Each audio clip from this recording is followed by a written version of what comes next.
Early morning തന്നെ നല്ല മഴ, നല്ല തണുപ്പ്. ഓക്കെ, ഈ വീഡിയോ ചെയ്യാൻ കാരണം ഞാനിപ്പോൾ ജിമ്മിന് പോകും. ഈ സമയത്ത് പോവുകയാണെങ്കിൽ എനിക്ക് മൂടി പോയിച്ചവിടെ കിടന്നുറങ്ങാം. നല്ല തണുപ്പാണ്. ഞാൻ വെക്കേഷൻ്റെ നാട്ടിൽ വന്നതാണ്. പക്ഷേ ഞാൻ ഈ വീഡിയോ ചെയ്യാൻ കാരണം എന്താണെന്ന് വെച്ചാൽ, നമ്മളൊരു കാര്യം ചെയ്ത് തുടങ്ങിയിട്ട് നമുക്കത് റിസൾട്ട് കിട്ടിക്കഴിഞ്ഞാൽ പിന്നെ നമുക്ക് സ്കിപ്പ് ചെയ്യാൻ ഒരിക്കലും തോന്നില്ല. ആ റിസൾട്ട് കിട്ടുന്നതിൻ്റെ മുമ്പേ നിങ്ങൾ സ്കിപ്പ് ചെയ്യുന്നതുകൊണ്ടാണ്. ഇപ്പോൾ ഞാൻ ഇവിടെ കിടന്നുറങ്ങിയാൽ, ജിമ്മിന് പോകാതെ കിടന്നുറങ്ങിയാൽ എനിക്ക് ഉറക്കം വരിക. കാരണം ഞാനിത് റുട്ടീനായിട്ട് ചെയ്യുന്ന ഒരു കാര്യമാണ്, ഈ വർക്കൗട്ട് എന്ന് പറയുന്ന കാര്യം. മനസ്സിലായില്ലേ? ഇതിൽ നിന്ന് എനിക്ക് ഒരുപാട് ഗുണങ്ങൾ കിട്ടിയിട്ടുണ്ട്.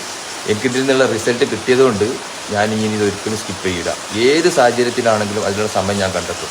അതുകൊണ്ട് എനിക്ക് നിങ്ങളോട് പറയാനുള്ളത്, എന്തൊരു കാര്യം ചെയ്യുകയാണെങ്കിലും അതിൻ്റെ റിസൾട്ട് കിട്ടുന്നത് വരെ നിങ്ങൾ അറ്റ്ലീസ്റ്റ് ക്ഷമ കാണിച്ച് വെയിറ്റ് ചെയ്യാം. അതിൻ്റെ മുന്നേ ഒരിക്കലും സ്കിപ്പ് ചെയ്യരുത്. മനസ്സിലായോ? ആ റിസൾട്ട് കിട്ടിക്കഴിഞ്ഞാൽ പിന്നെ നിങ്ങൾ ഒരിക്കലും, അത് എന്ത് കാര്യമായിക്കോട്ടെ, നിങ്ങളത് സ്കിപ്പ് ചെയ്യുക. അപ്പോൾ ഞാൻ ജിമ്മിന് പോയിട്ട് തരാം. All the best.